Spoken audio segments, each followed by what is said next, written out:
The crime boss was drinking plain water when he suddenly noticed a girl across from him eating a hamburger with French fries stuffed inside. That way of eating was exactly the same as his daughter's when she was little, but he had seen with his own eyes that his daughter died in a car accident many years ago. At first, he thought he was just imagining things, but the next second, the girl walked over and handed him a hamburger in both hands. Even that small gesture was identical to what his daughter used to do. 18 years earlier, the man had stolen a large batch of jewelry. Among them was a golden pendant, the most precious piece, which he gave to his daughter as a birthday gift. But soon Uncle Hat and his men chased after him. To escape, the man slammed on the gas and sped away recklessly. Because he was driving too fast, he crashed head-on into a Maybach coming from the opposite direction. At the moment he was captured, he saw his own car explode and thought his daughter had been killed. What he didn't know was that in the Maybach was also a father and daughter. The father lost his leg while rescuing the man's little girl from the burning car, and he decided to adopt the crime boss' daughter as his own. Time passed, and 15 years later, the man was finally released from prison.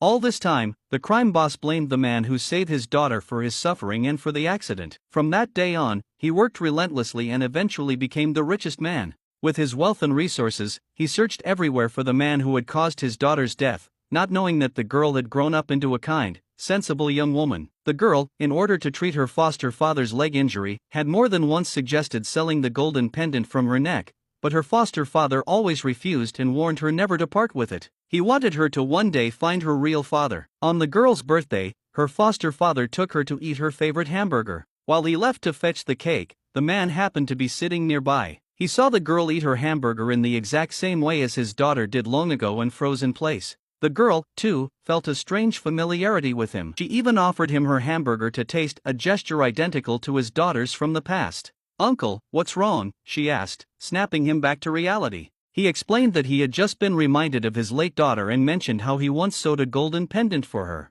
Just as he was about to describe it, his underlings interrupted, reporting that they had finally found the owner of the car from the crash years ago. The man stormed off with hundreds of bodyguards to confront them.